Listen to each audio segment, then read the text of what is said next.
Au Cameroun, la question de la transparence dans la publication des résultats du scrutin présidentiel du 12 octobre 2025 se pose comme un enjeu majeur pour Elections Cameroun, l'organe chargé de la gestion des élections au Cameroun.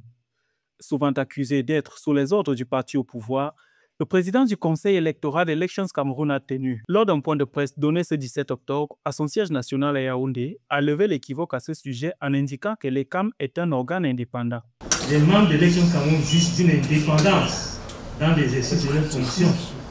Ils ne reçoivent à cet égard aucune instruction d'aucune autorité politique ou administrative. Dans un contexte où certains candidats de l'opposition ont annoncé publiquement leur victoire sans la proclamation des résultats par le Conseil constitutionnel,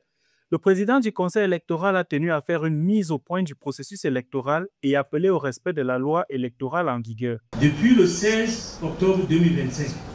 tous les procès-verbaux des travaux des 58 commissions départementales de supervision en provenance de toute l'étendue du territoire et des 108 commissions locales de vote de la diaspora ont été transmis à la Commission nationale de recensement général des votes, conformément à la loi. Enfin, la Commission nationale de recensement général des votes, présidée par un membre du Conseil constitutionnel, comprend également 2 magistrats de l'ordre judiciaire, désignés par le premier président de la Cour suprême, 5 représentants de l'administration, 5 représentants de l'ECAM et un représentant de chaque candidat. Tous les regards sont donc désormais tournés vers le Conseil constitutionnel qui dispose maintenant de 10 jours selon la loi pour proclamer les résultats officiels de l'élection présidentielle. En attendant, l'ECAM se veut rassurant quant à la transparence du processus post-électoral qui selon lui se déroule dans la sérénité et le strict respect de la loi électorale.